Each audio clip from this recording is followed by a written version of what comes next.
और बच्चों क्या हाल चाल। सो हमने लास्ट टाइम रिवीजन स्टार्ट किया था। रिवीजन में हमने चैप्टर पिक किया था इलेक्ट्रोस्टैटिक पोटेंशियल एंड कैपेसिटर्स का, और हमने ये माइंड मैप भी स्टडी किया था कि हम माइंड मैप को यूज करके जल्दी से रिवीजन कैसे कर सकते हैं और सारे फॉर्मूलाज को यूज कैसे कर सकते हैं। राइट मैंने लास्ट टाइम बताया था कि मैंने ज्यादातर पोटेंशियल के टॉपिक्स पिक कर लिए हैं, चाहे वो पोटेंशियल एनर्जी से रिलेटेड हो चाहे वो पोटेंशियल से रिलेटेड हो, बट हमने कैपेसिटर्स के ज्यादा क्वेश्चंस नहीं किए थे, जबकि उसका वेटेज जो है वो कंपैरेटिवली ज्यादा है। तो आज हम मेजरली फोकस करेंगे हमारे कैपेसिटर्स वाले क्वेश्चंस पे, बिकॉज कैपेसिटर्स वाले क्वेश्चंस रिसेंटली बोर्ड्स में भी काफी सारे पूछे गए हैं। आपके सैंपल पेपर सोल्यूशन में भी अगर आप देखेंगे तो क्वेश्चन आपका कैपेसिटर पे बेस्ड आया है। राइट तो हम कैपेसिटर्स की क्वेश्चन करेंगे। बिफोर जंपिंग टू कैपेसिटर्स पहली चीज जो हमें ध्यान देनी है वो हमें सारे कैपेसिटर्स के फॉर्मूला देख लेने हैं। ठीक है, तो जैसे कैपेसिटेंस का फॉर्मूला अगर हम देखते हैं तो कैपेसिटेंस का formula definition is charge per unit potential. आप ये पता करते हैं कि एक पर्टिकुलर पोटेंशियल पे कितना चार्ज स्टोर होता है, वो कैपेसिटेंस हो जाता है। राइट यहां से पहली चीज आती है, आपके पास में दो आपके पास में कैपेसिटर्स हैं, एक स्पेरिकल कैपेसिटर होता है और एक आपके पास में पैरेलल प्लेट कैपेसिटर होता है। पैरेलल प्लेट कैपेसिटर में या तो एयर हो सकता है या कोई मीडियम हो सकता है जिसका डाइलेक्ट्रिक कांस्टेंट के देते हैं। तो दोनों के फॉर्मूलाज आपको याद होने चाहिए बाय डिफॉल्ट कि आपका क्या फॉर्मूला है फॉर कैपेसिटेंस। राइट उसके बाद में अगर आप कैपेसिटर्स को एक साथ जोड़ते हो तो parallel grouping of capacitors and series grouping of capacitors, अगर आप दोनों को पैरेलल और सीरीज में जोड़ते हो तो आपके पैरेलल में और सीरीज में कौन से फॉर्मूलाज लगने चाहिए ये आपको पता होना चाहिए। जो क्वेश्चन हमने डिस्कस भी किया था लास्ट क्लास में और अभी मैं आपको फिर से दिखा दूंगा, तो उसका वेटेज जो है वो इस वाले क्वेश्चन का काफी ज्यादा है लॉन्ग आंसर में, विच is basically energy stored in a capacitor, और इसके क्वेश्चंस भी मैंने पिक किए हैं इसलिए आपको एक्सप्लेन करने के लिए। ठीक है, तो ये सारे फॉर्मुलाज आप एक बार रिवाइज कर सकते हो। अगर आपके पास में माइंड मैप है तो आप उसको अपने सामने रख सकते हो, बट जैसे मैंने बोला याद करके करना बेटर होगा ताकि आप इसको अप्लाई करना सीख जाओ, रादर देन कि आप हर बार इसमें से देख के फॉर्मुला लगाओ। ठीक है, तो फॉर्मुलाज तो हमारे पास ऑलरेडी है। फॉर्मुलाज करने के बाद में नेक्स्ट चीज जो हमें देखनी है वो है, तो बेसिकली नेक्स्ट चीज जो हमें देखनी है वो है हमारा या तो हमारा क्वेश्चंस। क्वेश्चंस जैसे मैंने बताया कि क्वेश्चंस जो हमें करने हैं वो सारे जो हैं वो हमारे इस पे हैं, कैपेसिटर्स पे हैं आज के। तो पहले हम सारी चीजें जो हैं वो कैपेसिटर्स और कैपेसिटेंस पे बेस सॉल्व करेंगे। राइट इसके पहले या so basically short answer type of questions MCQ में बहुत बार पूछे जाते हैं और आपको ये पता होना चाहिए कि आप इसको कैसे आंसर करोगे। जैसे यहाँ पे इसने बताया है कि the given graph shows variation of charge Q versus potential difference. So Q versus V का ग्राफ है। ठीक है, एंड इसने बोला है कि दो कैपेसिटर्स है C1 C2, लेकिन ये बताया नहीं है कि C1 और C2 कौन सा है। ठीक है, तो C1 एंड C2 अलग अलग है। Both the capacitors have same plate separation but plate area of C2 is greater than that of C1। पहली चीज। ठीक है, तो पहला चीज जो डेटा दिया हुआ है कि आपका plate area of the first is greater than the plate area of second. Right sorry उल्टा लिख दिया, plate area of the second C2 is greater than C1। ये आपको दिया हुआ है। डेटा हमेशा लिखना सीखो, डेटा लिखोगे तो आपके आंसर सही होंगे। ठीक है, तो A2 ग्रेटर देन A1 दिया हुआ है यहाँ पे, एंड हिज क्वेश्चन इज कि फिर इनमें से कौन सा C1 है। ठीक है, अब यहां तो कोई लॉजिक ही नहीं बनता पहली बात कि यहां C1 दिखे। ये ग्राफ क्यों दिया हुआ है, कैसे दिया हुआ है, सर कुछ नहीं समझ रहा। ठीक है, चलो कैपेसिटर के बारे में पूछा है तो कैपेसिटर का डेफिनेशन ले लो। कैपेसिटर क्या बोलता है, कैपेसिटर का डेफिनेशन बोलता है भाई C is equal to charge per unit potential. Right charge per unit potential, charge और पोटेंशियल दिख रहा है आपको। So this is basically the capacitance is nothing but slope of Q V graph, है ना। तो आपका Q वर्सेस V, तो Y अपॉन V, तो ये आ जाएगा आपको स्लोप ऑफ क्यूवी ग्राफ। अब स्लोप जो है हमें निकालना नहीं है, हमें बताना है कि इन दोनों में से C1 कौन सा है।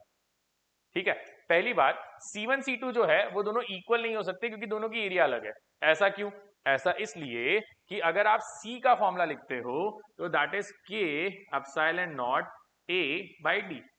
ये आपके मेमोरी मैप में है, माइंड मैप में। ठीक है, अब इसने क्या बोला, देखो इसने बोला कि टू कैपेसिटर्स में सेम प्लेट है तो ये सेम है। ठीक है, दोनों के बीच में जो मटेरियल है वो भी सेम है तो के एप्सिलॉन नॉट भी सेम है। डिफरेंस सॉरी डिफरेंस क्या है आपका C और A का, ठीक है, सी और ए के डिफरेंस को अगर हम देखते हैं तो C now is directly proportional to A, जिसका एरिया ज्यादा उसका कैपेसिटेंस ज्यादा। फिर से रिपीट कर रहा हूं, ये तीनों चीजें कांस्टेंट दी हुई है, एरिया डिफरेंट है, तो सी is directly proportional to A, जिसका कैपेसिटेंस ज्यादा होगा उसका एरिया भी ज्यादा होना चाहिए। तो यहां से हमें पता चल जाता है कि आपका C2 will be greater than C1, C2 is greater than C1, मतलब C1 जो है वो कम कैपेसिटेंस है कंपेयर टू C2, राइट। तो हमें पता करना है कम कैपेसिटेंस, कम कैपेसिटेंस मतलब स्लोप कम होनी चाहिए। किसकी स्लोप कम है? B की, तो B जो है वो हमारा C1 है। ठीक है, तो मैंने इतनी डिटेल में आपको समझाया इसलिए टाइम लगा, लेकिन आपको फटाफट कैसे करना है? फटाफट करने का तरीका है भाई, स्लोप इज दिस, स्लोप से सी का रिलेशन, सी कैसे पता करेंगे? एरिया से, एरिया से पता चला सी कम है, जिसका स्लोप कम वो आंसर है। This is how you do it in an MCQ. ठीक है, so just go with the flow, लेकिन आपको ये फॉर्मूला, ये फॉर्मूला, ये फॉर्मूला अगर पता होगा तो ही आप इस क्वेश्चन को सॉल्व कर सकते। Very good question, very easy question, but अगर आपको फॉर्मुलेज नहीं पता है तो ये क्वेश्चन फंसा देगा। ठीक है, आगे चलते हैं। When it comes to this next question अगर हम देखते हैं इसमें,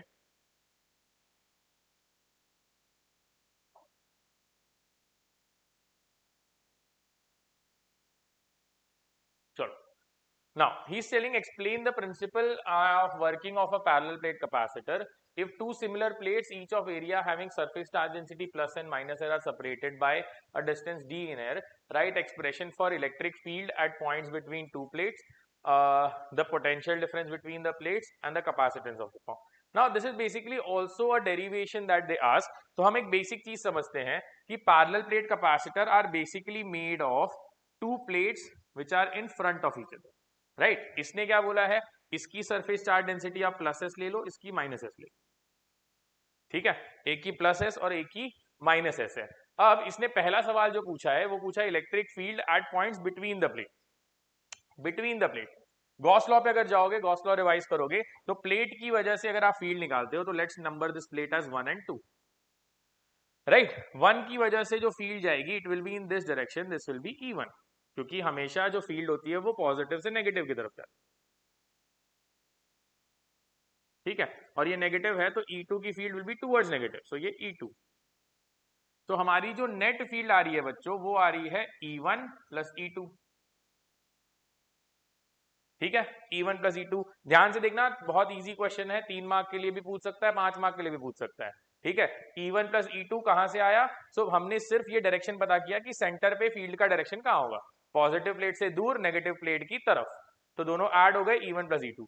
वैल्यू कैसे निकालोगे? गॉस लॉ से। भाई प्लेट का जो गॉस लॉ बोलता है वो बोलता है sigma by epsilon, sorry sigma by 2 epsilon naught, तो ये हो जाएगा आपका sigma which is basically S by 2 epsilon naught,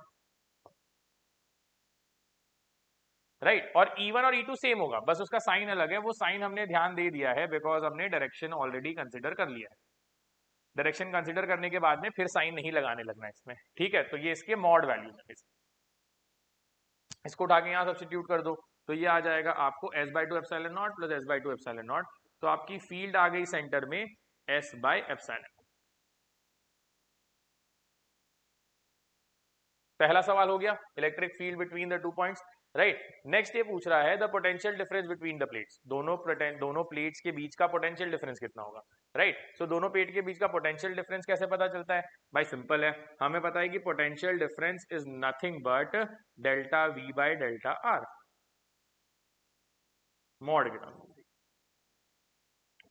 है ना। हमें पता है इन दोनों के बीच का गैप कितना है, D, और पोटेंशियल ये तो हमें पता ही है S by 2 epsilon, S by epsilon naught है, यहाँ सब्स्टिट्यूट कर दो तो पोटेंशियल डिफरेंस आ जाएगा S into D bye epsilon not. लेकिन सरफेस चार्ज डेंसिटी को क्या लिख सकते हो? सरफेस चार्ज डेंसिटी को लिख सकते हो Q बाय ए, है ना। सो डेल्टा V को इसको रीअरेंज कर देते हैं तो डेल्टा V आ जाएगा आपको Q D by A epsilon naught. कहां तक पहुंच गए भाई? पोटेंशियल डिफरेंस आ गया, फील्ड भी आ गई, बचा क्या? बचा ये बोल रहा है भाई मुझे ये बताओ कैपेसिटेंस ऑफ द कैपेसिटर कितना हो। कैपेसिटेंस का फॉर्मूला क्या बोलता है? कैपेसिटेंस का फॉर्मूला बोलता है कि मुझे Q बाय V की वैल्यू चाहिए, Q बाय V की वैल्यू चाहिए, V उधर ले जाओ बाकी टर्म को इधर ले आओ। सारे टर्म्स इधर आ जाएंगे तो ऊपर आ जाएगा epsilon naught A by D. ये आ गया आपका डेरिवेशन, थियरी, न्यूमेरिकल, तीनों चीजों के लिए ये यूज किया जाता है। ठीक है, स्टेप्स याद रखो, रटने की जरूरत नहीं है। फॉर्मूलाज जो है वो आपको ऑलरेडी इलेक्ट्रोस्टैटिक फील्ड से ऑलरेडी पता है क्या करना। ठीक है, तो ये आ गया हमारा फॉर्मूला जो हम यूज करते हैं। अच्छा, यहाँ के एप्सिलॉन नॉट क्यों नहीं आया? क्योंकि मैंने अज्यूम, इसने कुछ बोला नहीं है, राइट? इसने बोला है पैरेलल प्लेट कैपेसिटर, तो मैंने अज्यूम कर लिया है कि भाई दोनों के बीच में एयर है। अगर एयर नहीं होता तो ये के एप्सिलॉन नॉट हो जाता। कोई कंफ्यूजन नहीं, आई होप यहाँ तक। 3 मार्क क्वेश्चन, इजी क्वेश्चन है, लेकिन इसको ध्यान से देख लो। यहाँ से पहले फील्ड निकाली है मैंने, फील्ड के दोनों वैल्यूज यहाँ लिखी है, यहाँ से फील्ड कैलकुलेट किया है, फील्ड से पोटेंशियल कैलकुलेट किया है, और पोटेंशियल से कैपेसिटेंस कैलकुलेट। ठीक है, सिंपल। आगे चलें, चलो।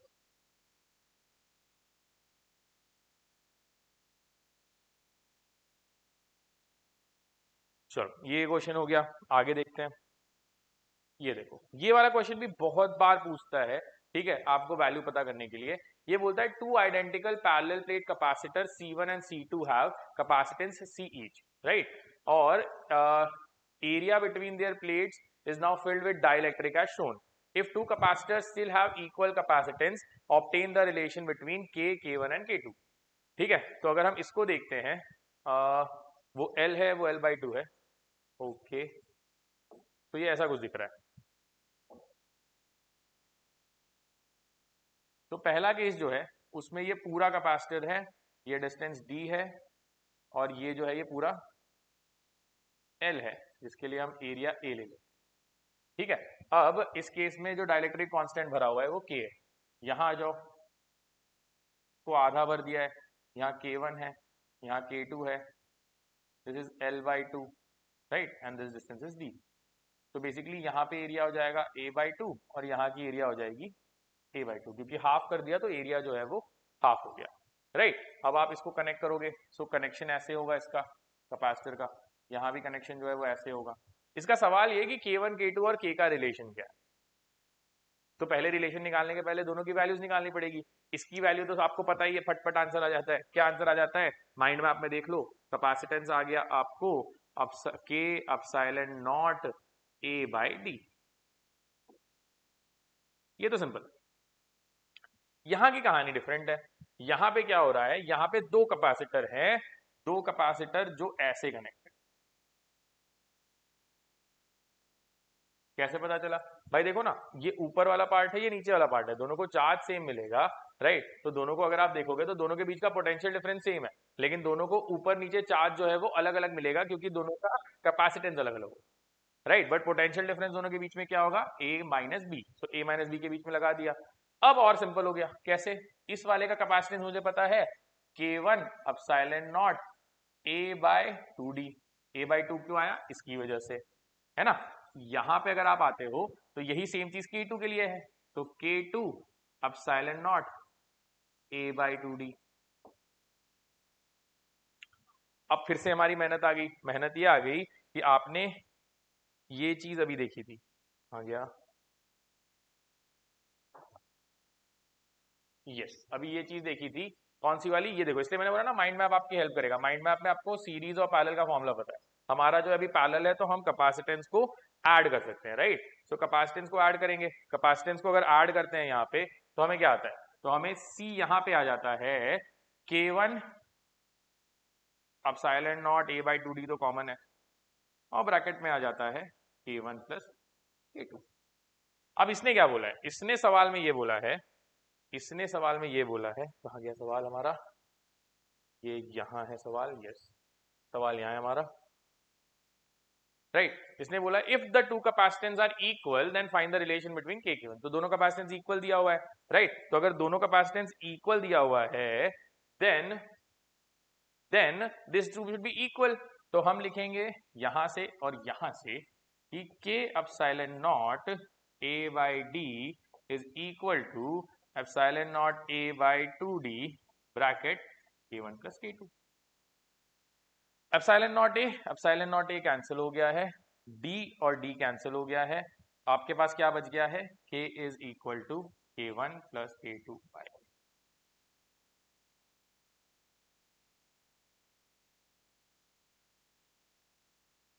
सवाल डिफिकल्ट नहीं है, सवाल में फॉर्मूलेज आना जरूरी है। भाई तुमको इसका कैपेसिटेंस और इसका कैपेसिटेंस इक्वल करने के लिए पहले दोनों के कैपेसिटेंस आने चाहिए निकालना। इसका कैपेसिटेंस तो डायरेक्ट फॉर्मूला से आ गया। इसमें जो मेहनत का काम था वो ये समझना था कि दोनों पैरेलली कनेक्टेड है और दोनों का एरिया हाफ हाफ हो जाएगा, तो दोनों का वैल्यू निकाल के फिर आपने पैरेलल का फॉर्मूला लगा दिया, इक्वेट किया, आंसर आ गया। मैं आपको एक सवाल इसी में बना के दे दे रहा हूं ताकि आप उसको प्रैक्टिस कर लो, ठीक है। एक सेकंड पहले इसको इरेज कर दूं मैं। तो ये तो आपको समझ गया है आई होप। ये वाला सेम चीज है, लेकिन अब मैं जो आपको कैपेसिटेंस दे रहा हूं उस कैपेसिटेंस में ऐसा कनेक्शन, तो ये L/2, ये D/2 है, ये D/2 है, ठीक है। और इसका एरिया अभी भी जो है वो A है, राइट। एंड हमने यहां और यहां कनेक्शन दिया हुआ है। Now this is K1 and now your job is again find relation between K1 and K2। इस वाले सवाल को आप खुद से प्रैक्टिस कर सकते हो।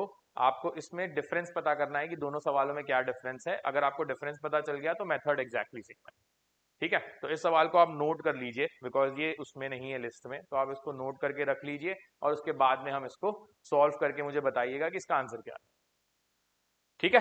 ये क्लियर है, ये सवाल हमें समझ गया। आगे चलते हैं, सीरीज पैरेलल का सवाल हो गया। चलो आगे,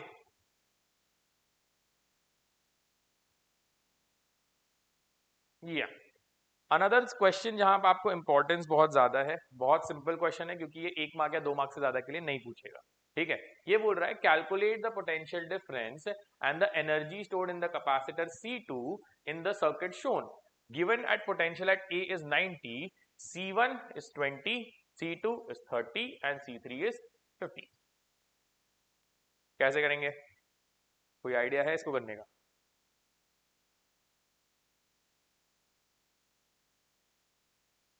देखो तुम्हें पता है ना, अब ये इसका सिस्टम का मतलब क्या होता है, यहाँ पे 0 वोल्ट और यहाँ पे अगर आप देखोगे तो यहाँ 90 वोल्ट है।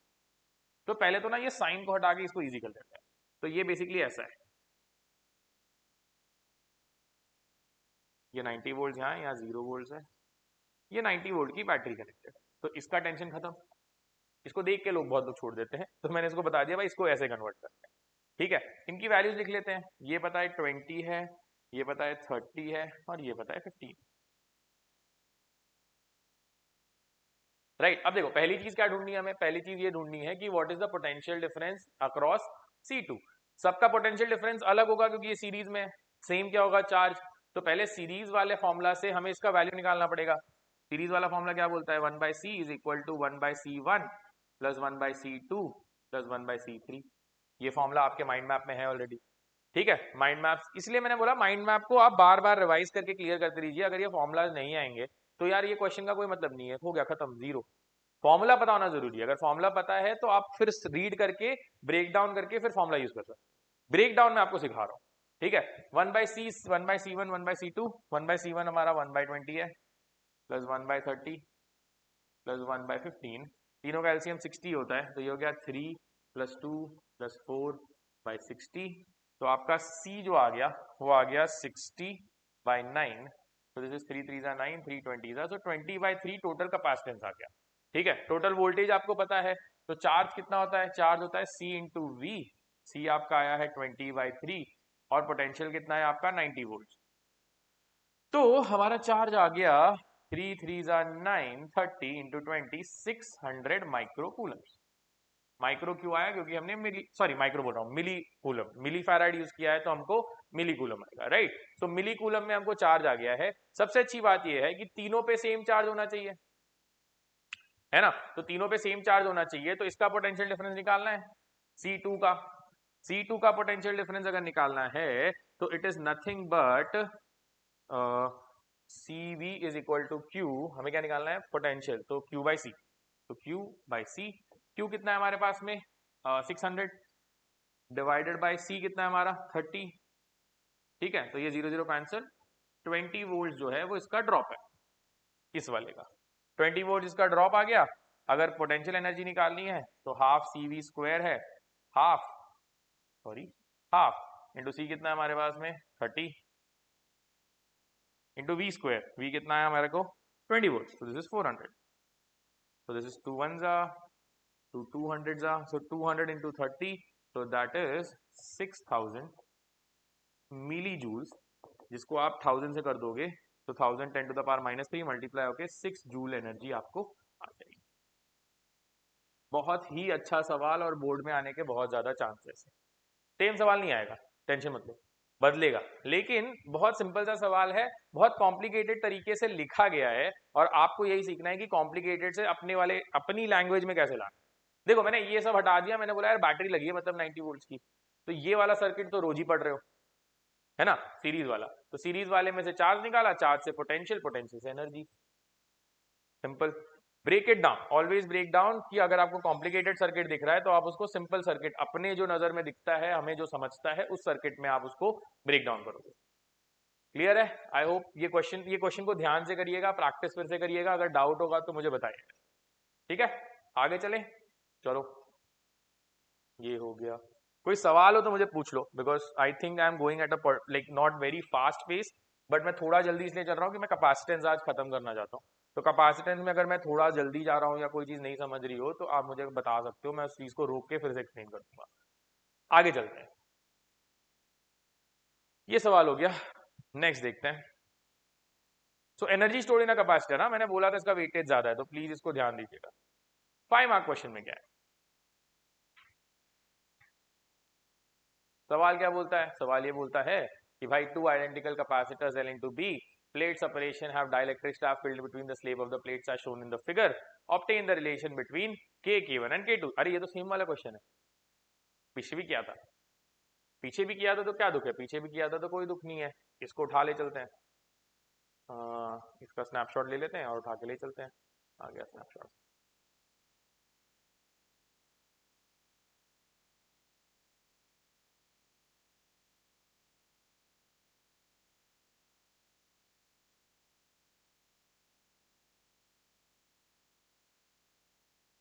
हमें क्या करना है, फिर से वही करना है कि दोनों के कैपेसिटेंस हमें सेम दिए हुए हैं, अगर दोनों के कैपेसिटेंस हमको सेम है तो हमको के K1 K2 का रिलेशन बताना है, विच इज नॉट डिफिकल्ट, हमने अभी किया था इसको।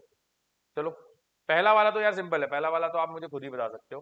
पहले वाले केस में अगर आप देखते हो तो आपका देखो फेस की एरिया लेते हैं, राइट, हम हमेशा फेस की एरिया लेते हैं, तो अगर आप देखोगे तो डाइलेक्ट्रिक कांस्टेंट अगर ऐसे दिया हुआ है तो हम क्या बोलेंगे, हम बोलेंगे, एक सेकंड, ये चीज अगर नहीं दी होगी तो हमें डिसाइड करनी पड़ेगी।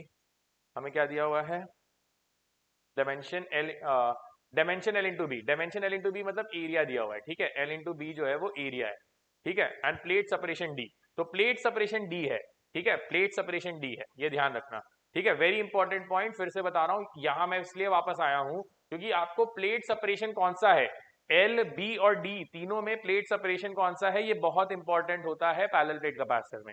कैसे, मैं आपको वहां पे अभी बोर्ड पे एक्सप्लेन कर देता हूं कि देखो 3 केसेस है इसमें।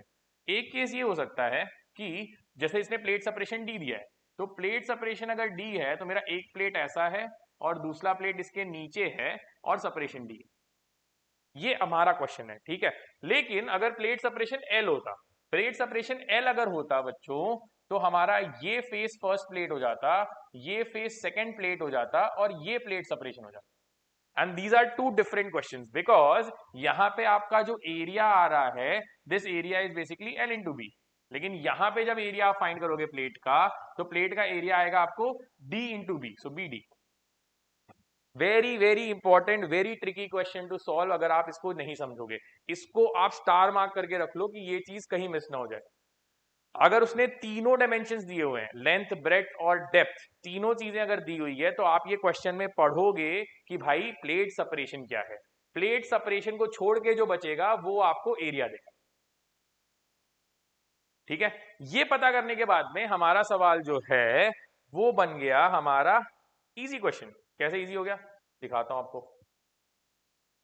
भाई ये पिछला वाला ही सवाल है, देखो ये वाला क्या है, ये वाला ऐसे एक प्लेट है, ऐसे एक प्लेट है, यहाँ के है, इन दोनों के बीच का सेपरेशन डी है और इसका एरिया जो है वो एल इंटू बी, ठीक है। तो इसका के कितना आ गया हमको, इसका के आ गया हमको, सॉरी के बोल रहा हूँ, इसका सी आ गया हमको के epsilon naught L into B divide by D, और ये दोनों को अगर देखो तो ये ऐसा है, ये ऐसा है, ये ऐसे कनेक्टेड है, K1 K2 ऐसा कनेक्शन है। तो बेसिकली ये दोनों है, सॉरी ये दोनों है आपके पैरेलल प्लेट कैपेसिटर। ये वाला तो अभी सवाल किया था ना, ये वाला जो है इसमें आधी एरिया हो जाएगी L/2 की वजह से, तो इसका एरिया जो हो जाएगा वो हो जाएगा हाफ। यार फिर नहीं करूंगा, तुम कर लो, मैं यहाँ पे लिख दे रहा हूँ। C1 आ जाएगा आपको K epsilon not LB/2 into D, ये आ जाएगा आपको, यह K1 है। यहाँ पे C2 आ जाएगा K2 एप्सिलॉन नॉट LB/2D। फिर इन दोनों को पैरेलल वाले फॉर्मूला से ऐड करो, इक्वल करो, आंसर इसका फिर से वही आएगा, K is equal to K1 plus K2/2। देखो मैंने बोला था ना कि वो सेम सवाल आपको 3 नंबर के लिए भी आ सकता है, 5 नंबर के लिए भी आ सकता है। ये 5 नंबर का वेटेज इसलिए है क्योंकि मैंने जो आपको बताया वो चीज मिस हो जाती है। कौन से फेस पे बैटरी कनेक्टेड है? बैटरी इन दोनों फेसेस पे कनेक्टेड है। क्यों? क्योंकि ये जो है this is the separation between the plates. Very good question, very important question. बहुत लोग इसमें मिस्टेक करते हैं क्योंकि वो रीड नहीं करते, वो रैंडमली कोई भी एरिया ले लेते। ठीक है, तो रैंडमली कोई एरिया नहीं लेनी है, आपको क्वेश्चन में दिया होगा सेपरेशन जो दिया है वो डी एल जो भी हो वो सेपरेशन है, और जो बच गए दोनों डायमेंशंस हैं उससे आप एरिया निकालो। ठीक है, सेम क्वेश्चन सेम सोल्यूशन जो पिछले वाले में किया था, आप इसको खुद से सॉल्व करना। अगर नहीं आएगा तो I tell you again in the doubt lecture. आगे चलते हैं।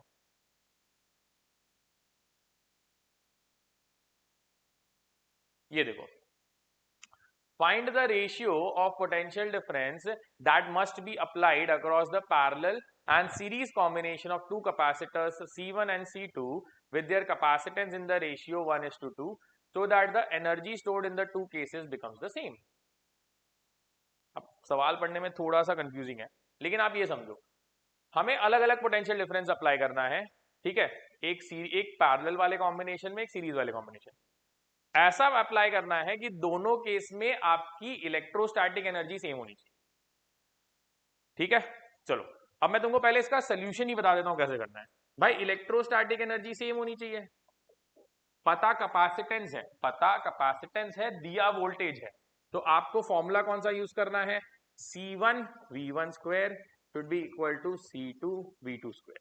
ये आपका पैरेलल का फॉर्मूला, मतलब पैरेलल का डेटा डालोगे आप इसमें, और इसमें सीरीज का डालोगे, और यहां से आपको रेशियो आ जाएगा। सवाल तो सॉल्व हो गया। यार ये आ गया तो इसके बाद तो मेहनत है ना। ये देखो, ये मैनेजर वाला काम है। मैनेजर वाला काम इसलिए ये है बिकॉज ये सोचना मेरा काम है। अगर ये मुझे पता चल गया तो बाकी मजदूरी है।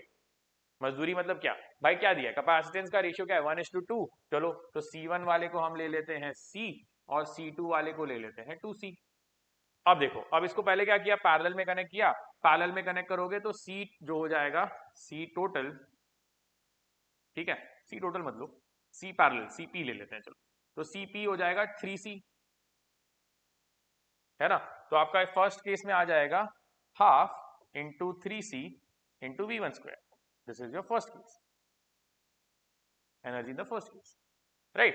पैरेलल में कनेक्ट करोगे, पैरेलल में कनेक्ट करोगे 2C और 3C को, तो सीरीज में कनेक्ट करोगे तो सीरीज में आएगा 2C into C divide by 3C, तो एक C कट गया, सो दिस इज 2C/3। तो यहां से आ गया आपको E2 which is half into 2C/3 into V2 square. ये आ गया आपका V2। इन दोनों को क्या करना है? इक्वली तो करना है, दोनों को इक्वल कर दो। हाफ हाफ कट जाएगा, C कट जाएगा, क्या बचेगा? V1 square upon V2 square is equal to 2/9, right. Root ले लो तो V1/V2 इज √2/3।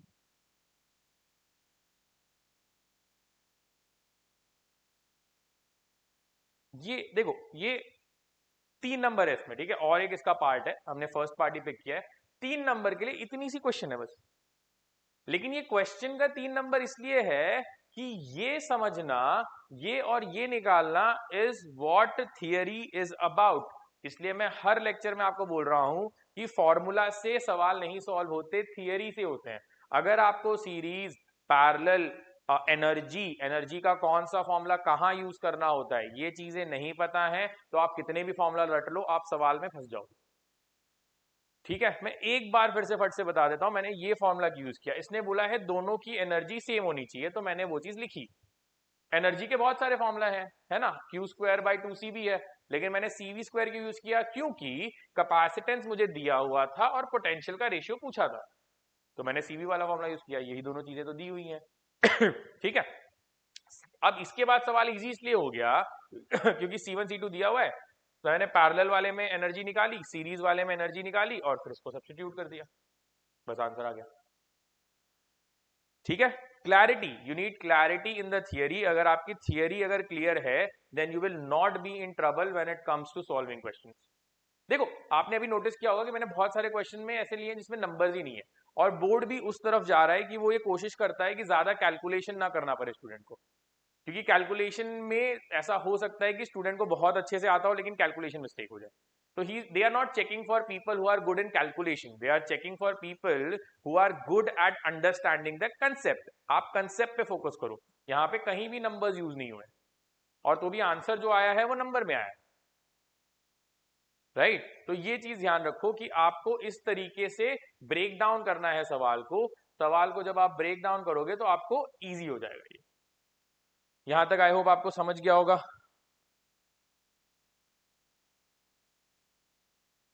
या तो basically this is the last question for capacitors that I have.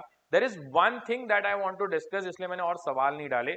जो सवाल बार बार आपको एनर्जी डिस्ट्रीब्यूशन पे आता है, ठीक है, एनर्जी डिस्ट्रीब्यूशन का सवाल यहाँ नहीं है, लेकिन मुझे एनर्जी डिस्ट्रीब्यूशन का सवाल आपके साथ में डिस्कस करना है, और मैं वो क्वेश्चन डायरेक्टली आपको एक्सप्लेन करता हूं कि वो कैसे आता है। वो ये बोलता है कि मेरे पास में एक कैपेसिटर है सी कैपेसिटेंस का, which is completely charged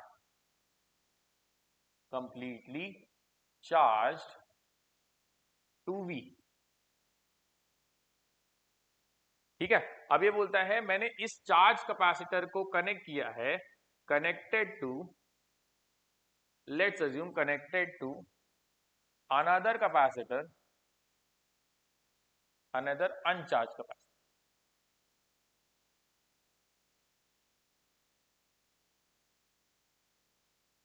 अनचार्ज capacitor of capacitance,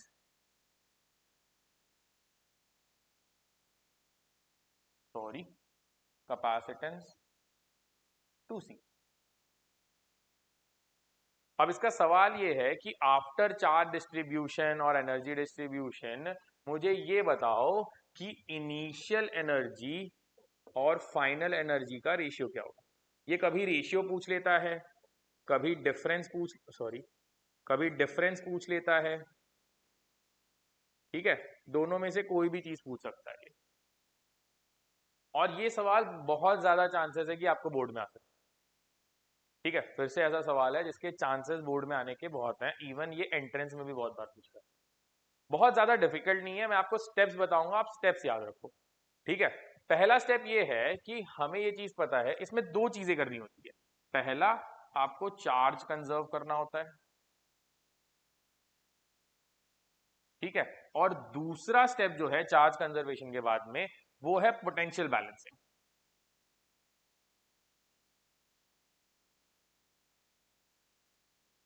ये दोनों आप करोगे तो आपको फाइनल चार्ज, फाइनल पोटेंशियल मिल जाएगा, और फाइनल चार्ज और पोटेंशियल मिलने के बाद में एनर्जी निकालना बहुत इजी हो जाता है। ठीक है, तो मैं इसको यहीं रहने दूंगा, I take another page and will do this. So मैंने चार्ज वाले कैपेसिटर पे एक और कैपेसिटर को कनेक्ट किया है, ठीक है, लेट्स अज्यूम अब इसका चार्ज Q1 है, इसका चार्ज Q2 है, this is my C and this is my 2C। अब इनिशियल चार्ज कितना था, इनिशियल चार्ज हमारे पास में था C इंटू वी। पहले वाले को चार्ज किया था V पोटेंशियल तक, C दिया हुआ था, तो उसका चार्ज था CV। तो this charge Q equal to CV should be balanced by Q1 plus Q2। This is your equation 1। मतलब मैंने जो बोला था कि चार्ज बैलेंस करेंगे, तो इनिशियल चार्ज और फाइनल चार्ज को हमने बैलेंस कर दिया। ठीक है, initial charge final charge balance हो गया। सेकंड क्या है, क्योंकि ये चार्ज कब तक ट्रांसफर होगा बच्चों, जब तक आपका पोटेंशियल मैच नहीं हो जाता। ये हमेशा याद रखना यार, चार्ज फ्लो कराना है, करंट फ्लो कराना है, हीट फ्लो करानी है, वाटर फ्लो कराना है, जब तक लेवल सेम नहीं होगा तब तक फ्लो करेगा, जैसे ही लेवल सेम हो जाएगा द फ्लो विल स्टॉप। भाई ये टंकी है, ये टंकी है, इसमें ज्यादा पानी, इसमें कम पानी है, दोनों को कनेक्ट करो। पानी हायर, ज्यादा पानी है वहां से कम पानी में जाता रहेगा जब तक लेवल इक्वल ना हो जाए, इक्वल होगा स्टॉप हो जाएगा। ये हायर टेम्परेचर, ये लोअर टेम्परेचर टच करो, हायर टेम्परेचर से लोअर टेम्परेचर हीट फ्लो करेगा, दोनों का टेम्परेचर मैच होते ही हीट फ्लो स्टॉप हो जाएगा। तो यहाँ पे चार्ज कब तक फ्लो करेगा, जब तक पोटेंशियल मैच नहीं हो जाता। तो सेकंड इक्वेशन क्या लिखेंगे हम, potential match V1 is equal to V2। इसका V1 कितना होगा, Q1 बाई सी। इसका V2 कितना होगा, Q2 by 2C। TC cancel, तो हमारे पास क्या आ गया, Q1 is equal to Q2 by 2।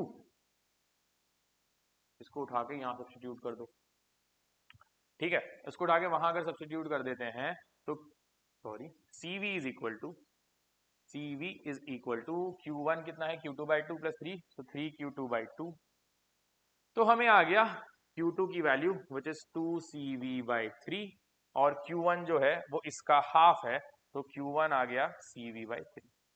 अब देखो दोनों का चार्ज को पता चल गया है। अब एनर्जी की बात करते हैं, फिर से एनर्जी बेस्ड क्वेश्चन है। जैसे मैंने बताया कि एनर्जी बेस्ड क्वेश्चंस में हमें यह ध्यान देना है कि एनर्जी वाले क्वेश्चंस में आपको बहुत ज्यादा वेटेज है सवाल का, इसलिए if this question comes it is again either a 3 mark question और अ 5 मार्क क्वेश्चन डिपेंडिंग ऑन वो क्या पूछ रहे हैं आपसे, ठीक है। ये आ गया आपको, ये आ गया आपको। तो अगर आप यहां देखते हैं तो मैं फर्स्ट वाले केस की एनर्जी निकालता हूं, तो दैट इज पहला वाला CV था, तो हम उसको लिख देते हैं हाफ, हाँ CV के टर्म में है, तो half CV square, this is your first energy. Second energy अगर हम निकालेंगे तो हाफ, इसका कैपेसिटेंस है C, सॉरी हाँ इसका कैपेसिटेंस है C, और चार्ज है ये, तो Q स्क्वायर बाई 2C, क्योंकि हमने चार्ज निकाल दिया है। तो Q square, Q1 square by C plus Q2 square by 2C।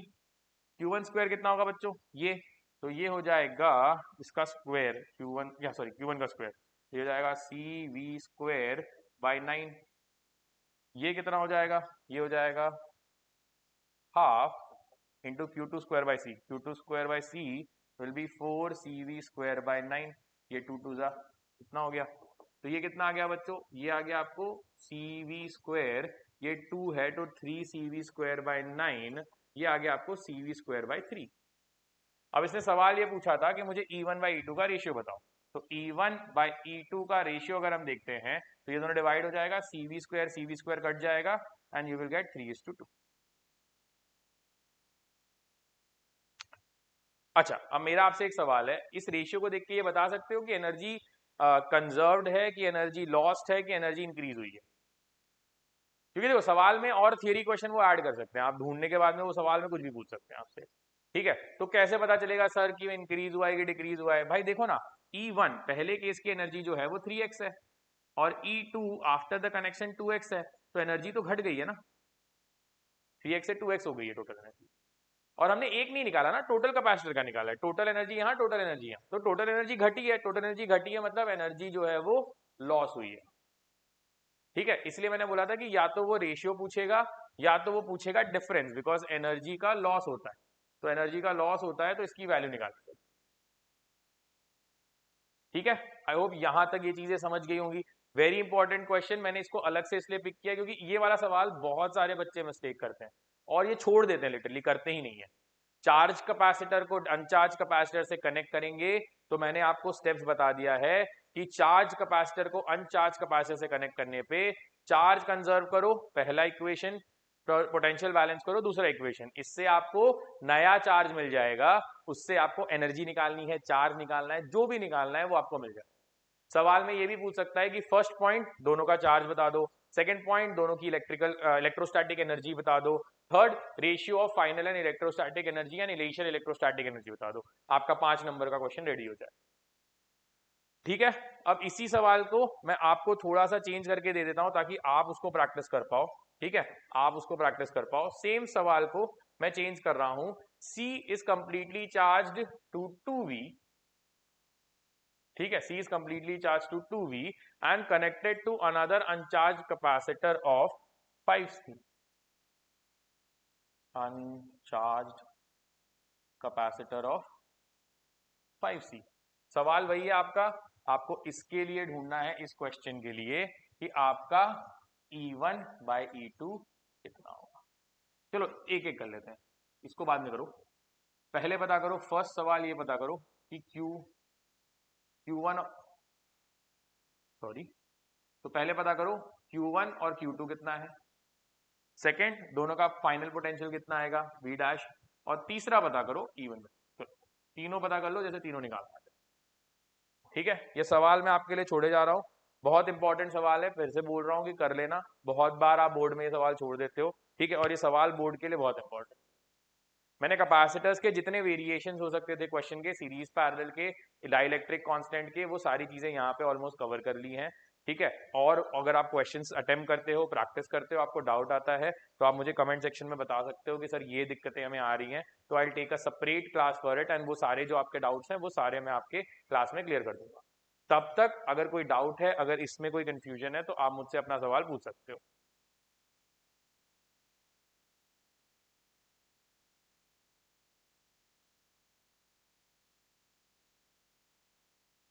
ठीक है, सो आई होप आपको सारी चीजें अभी तक समझी हो। कैपेसिटर के क्वेश्चंस इंपॉर्टेंट हैं, आपने ऑलरेडी वेटेज में भी देख लिया है, प्रैक्टिस कीजिए। अगला लेक्चर जो आएगा that would be on current electricity, उसके फॉर्मुलाज करेंगे, माइंड मैप करेंगे और उसके क्वेश्चन टाइप सीखेंगे कि हमें कैसे करना है। तब तक के लिए थैंक यू।